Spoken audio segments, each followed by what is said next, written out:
Mardi 20 novembre, 7 h du matin, devant les bureaux de Parc Canada. C'était le rendez-vous que s'étaient fixé 250 citoyens pour manifester leur mécontentement devant la coupure des activités hivernales dans le Parc Forillon.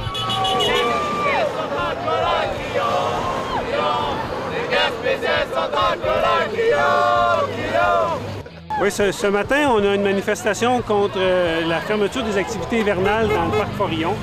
C'est à l'initiative d'un comité pour la sauvegarde des activités.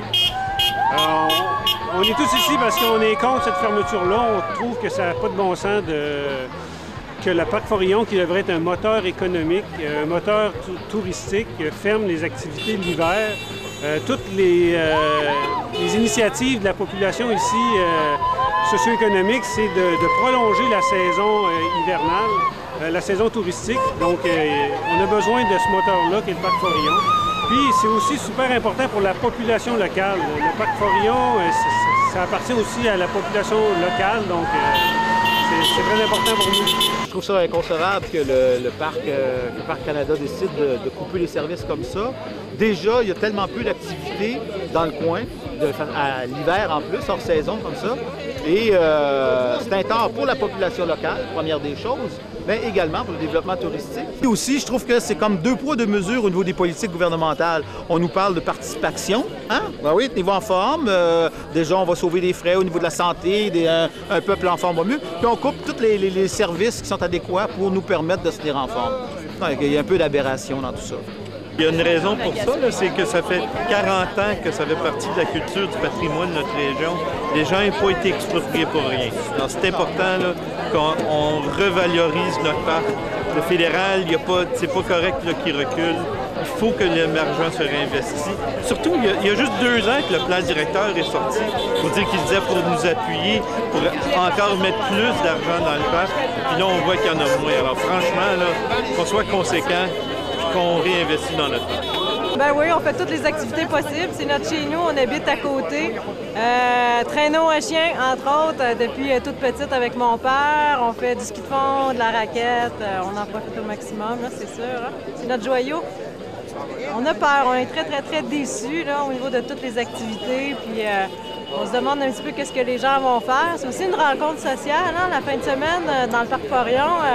Il faut y aller très de bonne heure au niveau de faire du traîneau à chien pour avoir un bon stationnement pour atteler les chiens parce que c'est plein. Le monde en profite vraiment. Fait que ça se demandait comment on va faire pour stationner cet hiver. Puis surtout que l'accès va être fermé, en plus des bâtiments où il y avait beaucoup de social. Donc c'est décevant. Sur beaucoup de domaines, il est en train de tout détruire. L'environnement, check l'environnement. Il coupe les scientifiques pour faire les analyses, exemple, pour les hydrocarbures. Donc, il favorise qui? Il favorise les pétrolières. Il coupe les postes, il coupe les services, puis il coupe le chômage. Fait que même les gens qui travaillent ici dans le parc, ils vont avoir un mois de semaine, on n'est plus capable de faire le tour pour se rendre à l'autre année pour notre travail, tu sais. Fait que, puis là, ils coupent les services en plus, fait que... Le but de ce gouvernement-là, c'est de vider les régions bien raides. Toutes les provinces maritimes, c'est la même affaire. Bonjour, je m'appelle Stéphane Morissette, je suis un citoyen de l'Anse-au-Griffon, juste l'autre côté là-bas. Je suis aussi le porte-parole du comité pour la sauvegarde des activités hivernales dans le Parc Forillon. Je vous remercie vraiment tous d'être venus ce matin. On est super contents de la participation. Je pense qu'on envoie un bon signal à toutes les autorités gouvernementales fédérales que nous, on est ici, on manifeste pour l'amour qu'on a du Parc Forillon. Moi, je vous invite à le regarder, le Parc Forillon. Tournez-vous, regardez. C'est beau, hein?